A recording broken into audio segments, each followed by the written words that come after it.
I had spoiled my daughter, Samantha Sam Callahan, for as long as I could remember, but nothing, and I mean nothing, prepared me for the gut punch I felt that afternoon. Her voice came through the phone, bubbly and bright, describing with the giddy detail of a lottery winner her dream vacation, a full week in the presidential suite at the Coral Reef Grand Resort in Key West. Wraparound balcony, panoramic ocean views, a private helicopter ride over coral reefs, dinner at a five-star restaurant where the chef had trained in Paris. It all sounded too perfect, too grand, too outrageously expensive. I sat frozen in my leather chair, each word slamming into me like a hammer. My 9-year-old daughter, married to Chase Miller, a man whose so-called sales job wouldn't even qualify as part-time, was talking about a trip that screamed luxury in neon letters. I knew Sam liked nice things, but this was obscene. When she finally hung up, I didn't even breathe for a second. My instincts were screaming. I yanked open my laptop, heart pounding, and pulled up my American Express account. It took less than a minute for my worst suspicion to explode into reality. Over $20,000 in charges. Flights, resort, rental car, private tours, gourmet dining. All of it, every last cent, booked on my credit card. Without my permission. I didn't shout. I didn't even call her back. My hands were trembling, but not from shock anymore. This was anger, cold, razor-sharp anger. I would deal with this on my terms. That night, my outrage deepened when I saw her Instagram post. There she was, grinning in a first-class seat, champagne flute raised high. The caption read, "Blessed life. Blessed? On my dime?" That was the moment the decision crystallized. I picked up the phone and called the resort, canceled the suite, called the rental company reservation, gone. Every tour, every upgrade wiped clean. By the time I closed my laptop, her dream vacation had vanished like smoke. Tomorrow morning, Sam and Chase would step off that plane expecting paradise. Instead, they'd be greeted by reality. No room, no car, no safety net. Just a bill they couldn't pay, and a lesson they'd never forget. And me? I'd sleep like a baby, finally certain she'd remember this day for the rest of her life. If this story touched your heart, press 1 inch the comments. If you think it could have been handled differently, press 2. And I'd love to know, where in the world are you listening from? Charleston, South Carolina, is the kind of place people picture when they daydream about southern charm cobblestone streets that have felt 100 years of footsteps, pastel antebellum homes standing like sentinels of history, and oak trees heavy with Spanish moss swaying in the humidity. It's also the city where I clawed my way up from nothing. At 23, I rolled into town in an old pickup with rust creeping up the wheel wells, a head full of blueprints that existed only in my imagination, and the stubborn will to work 16-hour days without complaint. 35 years later, Callahan and Company had become a name people across the Southeast knew and trusted, design-build contractors who hit deadlines like a hammer hits a nail. My sweat and my spine built this life. The house, the vacations, the college tuitions, and yes, the indulgences I lavished on my children. 2 children, 2 radically different stories. Samantha Sam Callahan, my youngest at 29, treats luxury not as a privilege, but as a birthright. Her taste for the expensive makes her late mother's notorious shopping sprees look like clearance sales. I can still see her at 5 years old, face pressed against a store window, staring at a hot pink bicycle with streamers and declaring it the most beautiful thing in the world. I worked overtime for a month just to watch her ride it twice before tossing it aside for the next beautiful thing. When she turned 16, I suggested a practical, safe Honda Civic. She acted like I'd offered her a horse and buggy. "Everyone at school drives something nice, Dad. I'll be embarrassed." I caved, bought her a $42,000 BMW convertible. She totaled it in 6 months, no injuries, except to my bank account. 4 years at Vanderbilt, full tuition, room, and board cost me $180,000. She changed majors 3 times, finally emerging with a degree in art history that's collected more dust than her framed diploma. Today, she works part-time at a boutique that pays her less in a month than she spends on weekend brunches and handbags.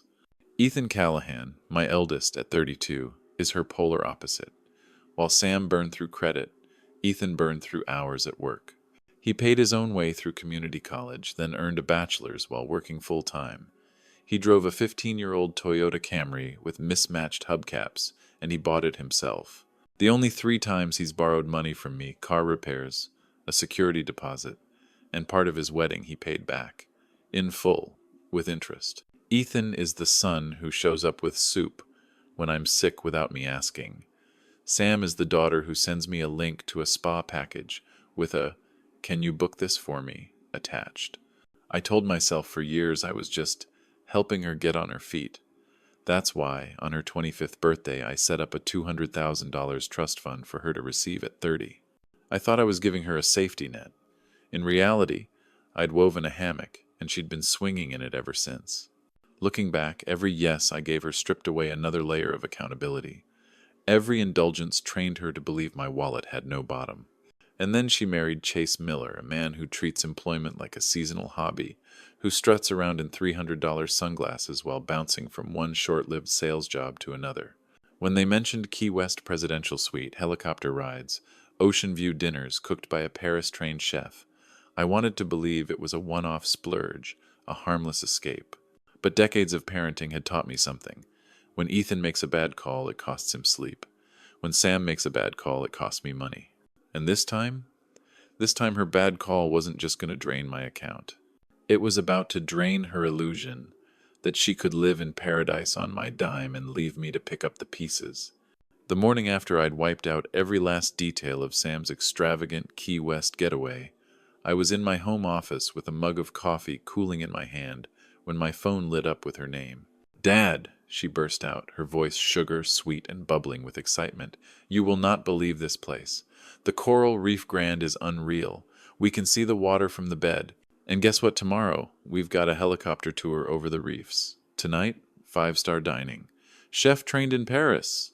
I swiveled my chair toward the window, letting her chatter spill through the speaker. Outside, the oak branches swayed gently in the spring breeze, but the knot tightening in my stomach didn't move. "That sounds amazing, sweetheart. Which resort did you say again?" "The Coral Reef Grand, right on the ocean front. It's absolutely perfect." I let the silence stretch just enough to make her feel it. "And how much is all this running you and Chase?" Her voice caught barely, but I heard it. "Oh, we've been saving.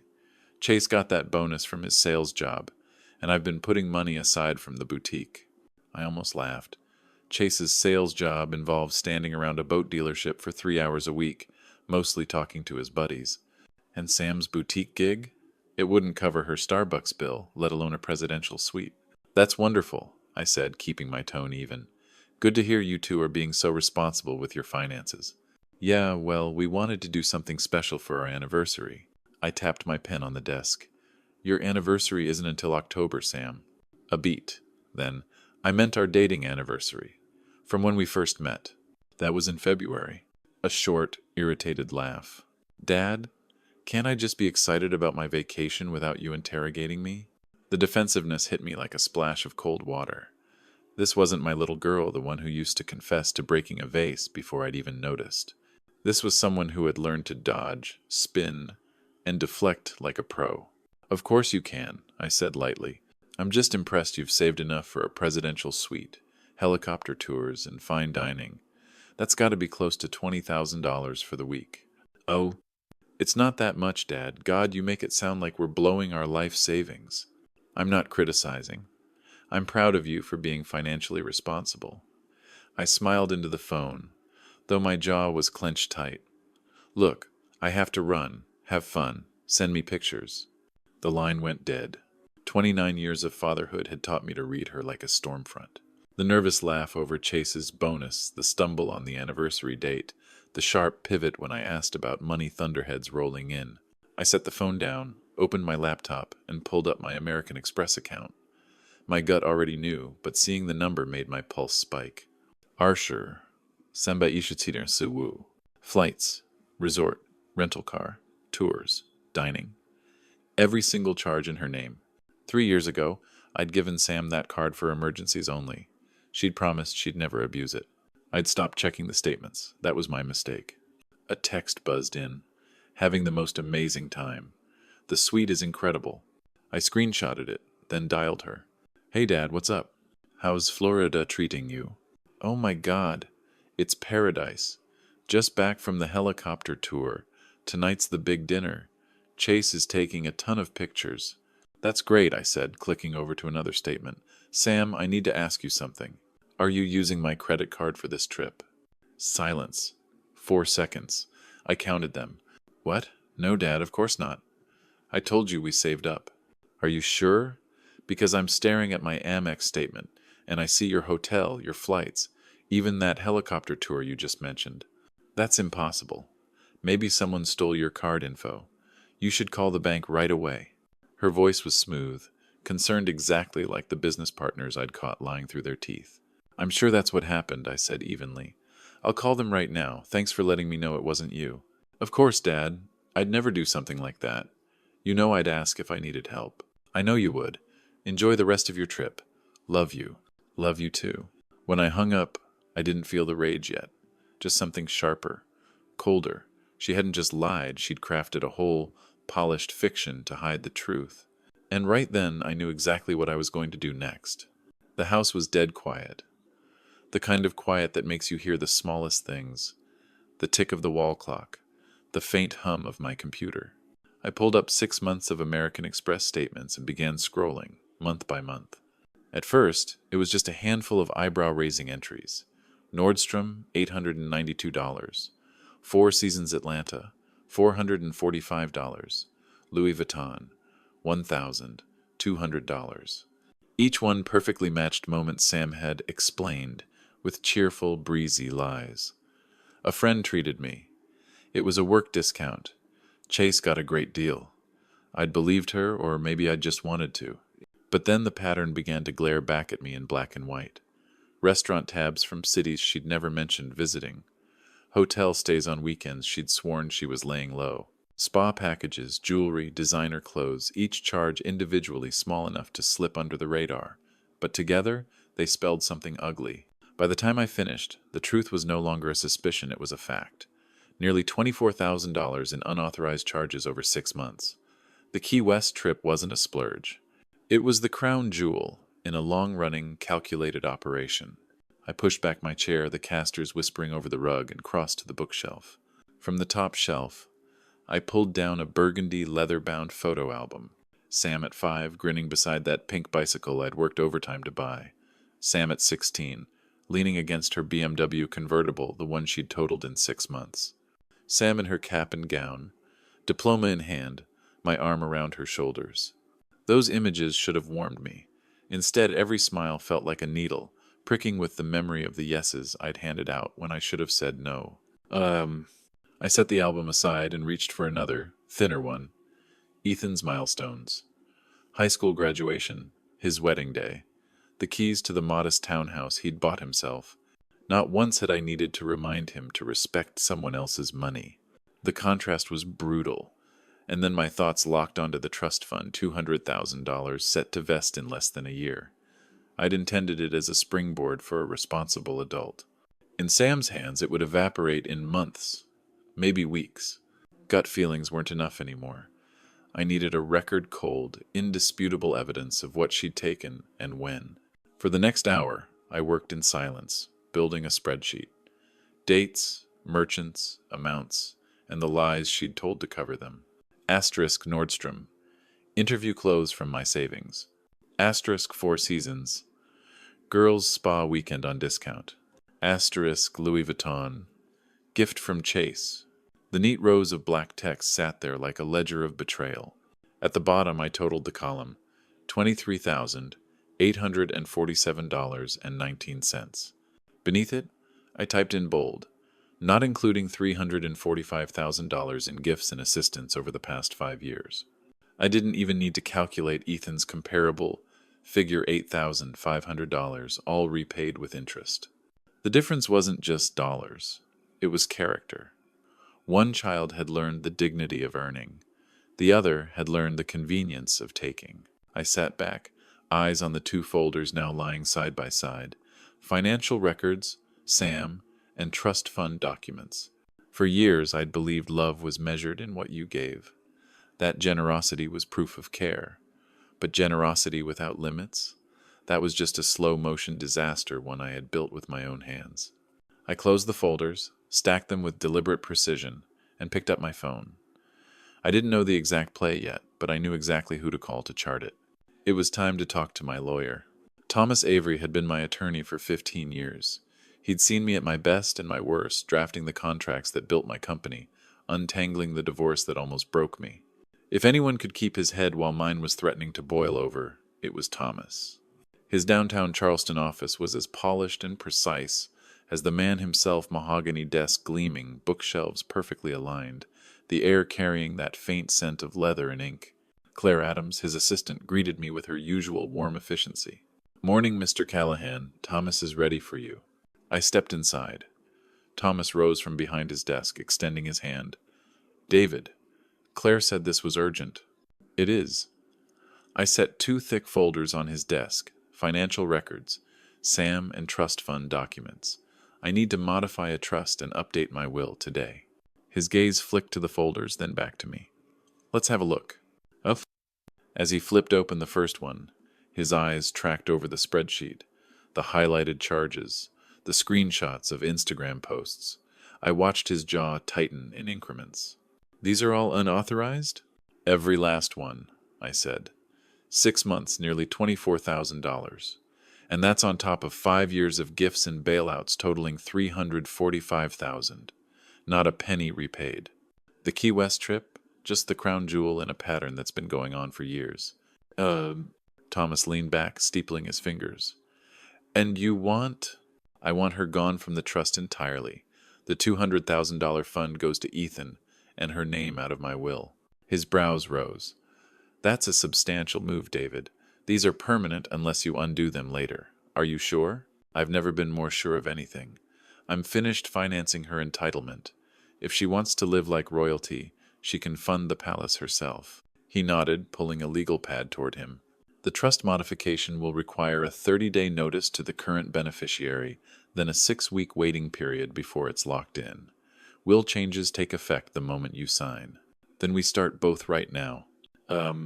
While he began typing, I told him about the Instagram post, Sam grinning in first class with champagne, tagging number blessed life and number daddy's girl, the way she'd lied with surgical precision when I confronted her, manufacturing a story about stolen card information without the slightest stumble. "Entitlement that deep," Thomas said quietly, "usually doesn't change without a hard consequence. This will be one. That's the point. She needs to know there's a line." And she crossed it. An hour later, Claire returned with a neatly stacked set of documents. Thomas walked me through each page: trust amendments, will revisions, new beneficiary designations in Ethan's name. When he slid the pen across the desk, I didn't hesitate. I signed with steady strokes, each one a cut of the cord that had tethered Sam to my wallet. Thomas gathered the papers. "She'll receive formal notice within a week. Legal confirmation in 6 weeks when the trust change is final." "Good." "I want her to see in black and white exactly what her choices have cost her." "Understood," he said. I stood, shook his hand firmly. "Thanks, Thomas. You've just made the easiest hard decision I've ever faced." Outside, the Charleston spring sunlight was warm on my face, but it wasn't joy that lightened my steps, it was resolve. For years, I'd told myself I was protecting my daughter by cushioning her from life's blows. But all I'd done was shield her from the lessons that shape character. That shield was gone now. When the envelope landed in her mailbox, she'd read the legal language, and for the first time in her life, understand there were limits. Whether she learned from it, that was on her. The notice went out on a Tuesday. By Friday afternoon, my phone lit up with Sam's name. I barely had time to answer before her voice exploded through the line. "What the hell is this?" she screamed. "A letter from your lawyer saying my trust fund is gone? You can't just steal my money, Dad." I kept my tone level, even as my pulse ticked up. "Your money? That trust was mine to give. It was meant for the daughter I thought I was raising. That person doesn't seem to exist anymore." "You don't understand," she shot back, her voice shaking with fury. "Chase and I already made plans for that money. We were going to buy a house, start a family." Plans made with stolen money," I said, "have a way of falling apart." Silence just long enough for me to hear muffled voices in the background. Chase's voice cut through, low but heated. "We're coming over. Sam blurted suddenly. "We need to talk face to face." "No, we don't." "Yes, we do. 20 minutes." She hung up. I didn't call back. I just waited. 17 minutes later, my front door rattled under a pounding fist. "Open up, David," Chase's voice boomed. "We need to talk." I opened the door to find him towering on my porch. Fists balled. Sam stood behind him, face blotchy from crying, clutching the crumpled legal notice like it was a death sentence. "This is insane," Chase barked, shoving past me into the living room. "You can't just take money that isn't yours." "This is my house," I said, my voice like ice. "And that trust fund was mine until it vested. Now it belongs to Ethan." Sam's voice cracked, breaking on my name. "Please, Dad. I'm sorry about the credit card. I'll pay you back." "With what money?" "I'll get a better job, I'll work more hours, I'll do whatever you want." "What I want," I said, "is a daughter who doesn't steal from me and then lie about it." Chase stepped closer, lowering his voice to a razor-thin whisper. "You're going to call your lawyer and undo this, or—" "Or what?" I asked, meeting his stare without blinking. "Or you're going to find out what happens when you mess with the wrong people." Before I could answer, a voice drifted from the doorway. "Mr. Callahan? Is everything all right?" "Margaret Reynolds." My neighbor stood on the porch, eyes narrowed. She must have heard the shouting. "Everything's fine, Margaret," I said, but I knew the timing was perfect. Chase instantly straightened, the aggression draining from his stance. Sam swiped at her eyes, pasting on a brittle smile. "It's just a family discussion," Sam said quickly. "Got a little heated, that's all." Margaret's gaze moved between them, unconvinced. "If you're sure—" "We were just leaving," Sam cut in, tugging at Chase's arm. "Weren't we?" Chase locked eyes with me, his jaw working. "This isn't over." "Yes, it is," I said. "And if you threaten me again, I'll call the police. Is that clear?" They walked out without another word, Chase's shoulder deliberately brushing mine as he passed. Through the window, I watched them argue in the driveway before pulling away. Margaret lingered on the porch. "You sure you're okay, David?" That young man seemed very angry. "Family problems," I said. "Nothing I can't handle. But thank you." I shut the door, slid the deadbolt into place, and stood for a long moment in the silence. The adrenaline still burned in my veins. Chase had threatened me in my own home in front of a witness. Sam had begged, bargained, then tried to bully me into undoing a decision forged from months of evidence. Neither of them seemed to grasp that this stopped being about the money a long time ago. It was about respect. And that was something they could never buy back. 3 days passed without a word from Sam. I kept to my routines: coffee on the porch at sunrise, a quick check-in at the office, a couple of hours in the garden always, with the awareness that silence doesn't mean peace. It means the next move is loading. It came Monday morning, in the form of a sharp knock. A young courier in a Navy uniform stood on my porch, clipboard in hand, a thick envelope tucked under his arm. "David Callahan?" "That's me." "Sign here, please." My signature was barely dry before I shut the door. My stomach was already tightening before I even broke the seal. Inside was a lawsuit. Samantha Callahan v. David Callahan. The words blurred for half a second before snapping into focus. Each accusation sharper than the last. Psychological abuse, financial manipulation, intentional infliction of emotional distress. The trust fund she never earned was painted as promised compensation for years of emotional trauma. My canceling her Key West trip was framed as malicious sabotage designed to cause maximum harm.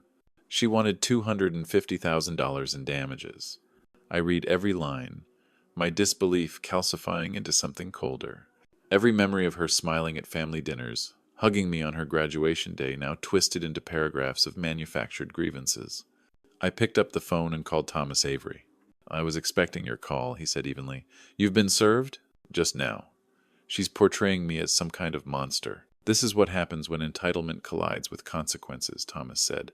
"They go on the attack." We talked strategy. My evidence was airtight statements, spreadsheets of unauthorized charges, years of voluntary support, a witness to Chase's threat in my home. "Setting boundaries with an adult child isn't abuse," he said. "Refusing to bankroll theft isn't manipulation. We'll dismantle this." By the time we hung up, my pulse had steadied. If she wanted a fight, she'd get one, and she'd get the truth on record for everyone to see. 2 days later, I was at my dining table, sorting through the paperwork, when my phone buzzed with a message from an unknown number. Dad, this is Sam. I got a new number. I almost deleted it without reading further. Almost. I know you probably don't want to hear from me right now, but I need to tell you something important. I dropped the lawsuit this morning. I'm not fighting you anymore. I frowned, scrolling. I've had a lot of time to think over the past few weeks. Chase and I separated 3 weeks ago.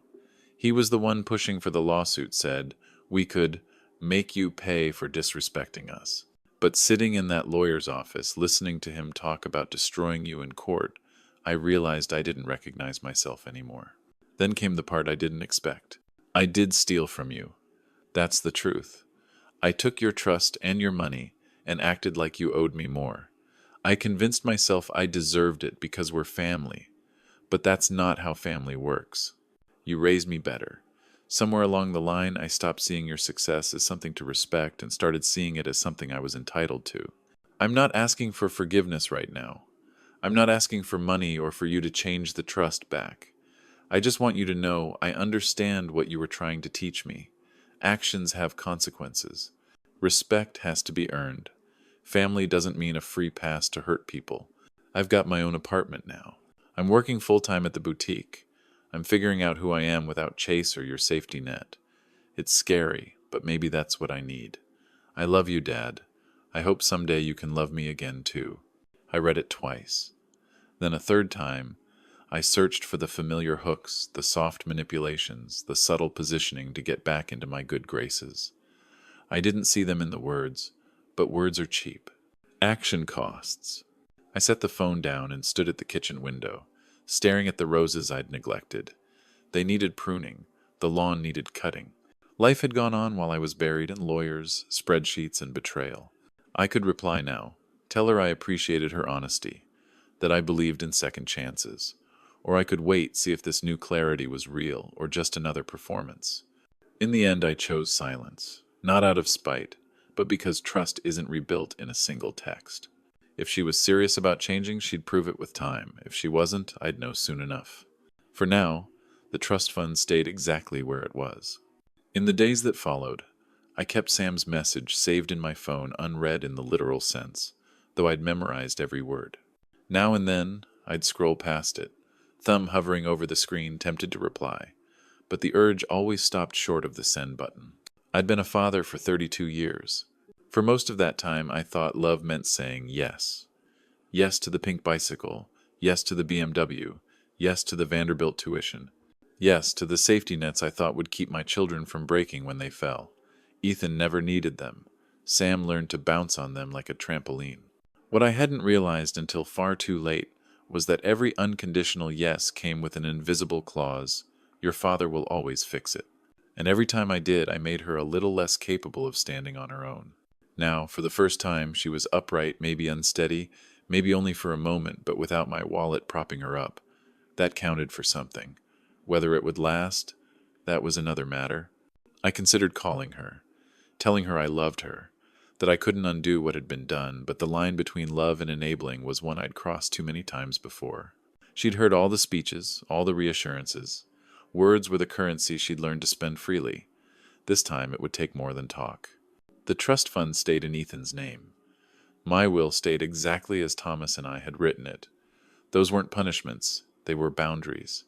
And boundaries don't move just because someone knocks loudly enough. Outside, the roses had begun to bloom again.